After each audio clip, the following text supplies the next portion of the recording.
మీద కేసులు కడితే భవిష్యత్ ఏంటిదో అనేది చెప్తూనే ఉన్నాం ప్రతి మీటింగ్ లో, ప్రతి దాంట్లో.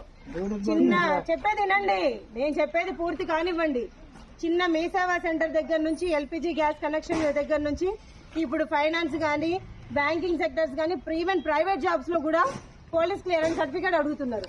మీరంతా చదువుకున్న పిల్లలే. ఏదన్నా పోరాటం చేయాలనుకుంటే న్యాయబద్ధంగా చేయండి, దానికి మేము కూడా సహకరిస్తాము. అంతవరకే తప్ప పనికి అడ్డు వచ్చి అధికారులకి అడ్డుపడితే మాత్రం లీగల్ గా యాక్షన్ తీసుకోవాల్సి ఉంటుంది. మీరు వెళ్ళి కలవాలనుకుంటే కలవండి, అంతవరకే ముచ్చట. అర్థమైందా? తర్వాత కలిసినాక వాళ్ళకి వచ్చే ఇన్స్ట్రక్షన్స్, మాకు వచ్చే ఇన్స్ట్రక్షన్స్ వస్తాయి, దాన్ని బట్టి మేము ఫాలో అవుతాము.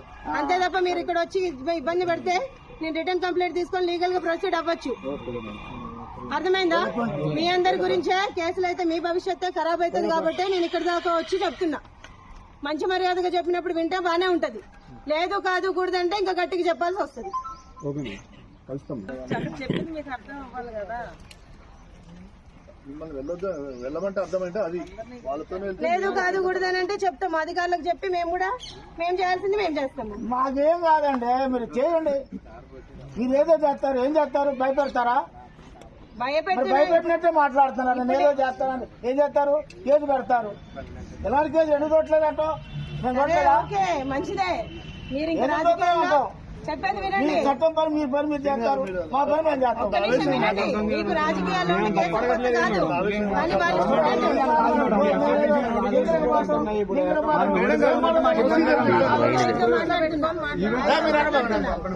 ఆయనతో మాట్లాడుతున్నారు. అర్థమైందా?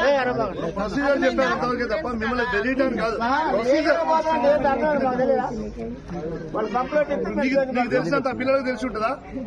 నీకున్న ధర్మం వాళ్ళకుందా? వాళ్ళు కేసు పెట్టి చూపడతారట. వాళ్ళు ఎందుకు చూపడ్డాడు కేసు పెట్టి? పిల్లలు భవిష్యత్తు నాశనం చేయడానికి వచ్చారు. వాళ్ళు పిల్లలు భవిష్యత్తు తీయడానికి వచ్చారా?